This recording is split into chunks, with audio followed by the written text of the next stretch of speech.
Well, today is the day the TSA started enforcing real ID requirements at airports across the country. In order to get on a domestic flight, you will now need that gold star in the corner of your ID to get through security if you're using just your license. It comes after decades of delays, and today travelers without a real ID were still allowed through, but officials say it does come with some extra scrutiny. Ian Russell is live at MSP with how the first day has gone so far. Ian. Yeah, Lorena, I think a lot of people, myself included, really thought today was going to be pretty chaotic, a lot of long lines, a lot of delays, things like that. But that honestly really hasn't been the case here at MSP today. There is some traffic picking up here. I think it's more of that midweek kind of afternoon, evening rush here at the airport. But honestly, things have been pretty quiet and pretty smooth at the airport all day long. I think a lot of that had to do with the fact that people who were traveling already had their passport, their real ID, or one of those other approved forms of identification. And all the people we talked with today told me you should also go ahead and get those as well.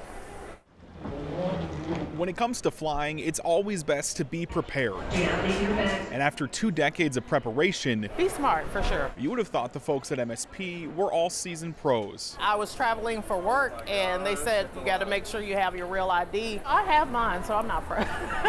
LaTanya Hanley was expecting long lines and longer delays. It seems to be a lot of people for a Wednesday. Instead, finding a sense of normalcy. I guess people are traveling. The deadline for Real ID is finally here. After years of pushbacks and delays, you'll need one of those IDs or another approved form to be allowed to fly. Kind of. If you don't have one of those, you'll get one of these. Paper pamphlet with more information about Real ID and sent me on my way. Kyle Potter covers the airline industry for The Thrifty Traveler. He actually flew to Denver this morning just to see if there were going to be major delays at MSP, but says it was clear this morning, and he's not shocked why. The last thing a politician wants is millions of angry Americans who can't take a trip because they enforced a policy that had already been extended multiple times. Of course, you will need one of those approved forms in the next few years. Potter says enforcement is set to start 2 years from today.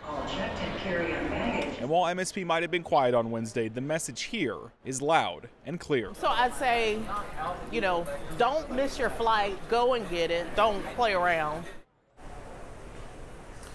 Now, these are those pamphlets we were talking about here. You can see right on the top there, it says the idea you presented is not Real ID compliant. Of course, you will need some of those forms of identification to be able to fly in those 2 years time frame here from May of 2027 to be able to fly domestically here. A TSA agent I spoke with earlier told me if you don't have one of those forms of identification, you're really just setting yourself up for longer delays here at the airport. Back to you. Well, and recent studies show that fewer than half of Minnesotans have them, so people got to get busy. Yeah. All right, thanks, Ian. Well, with the new rules in place, the Better Business Bureau is warning of new scams and websites offering to help you get the card without having to go to the DMV. The BBB says sites asking you to provide bank or credit card information are red flags of potential scams as well. Here in Minnesota, you can pre-apply for Real ID on the state's website. However, you do have to finish the process and pay for it at a DMV office.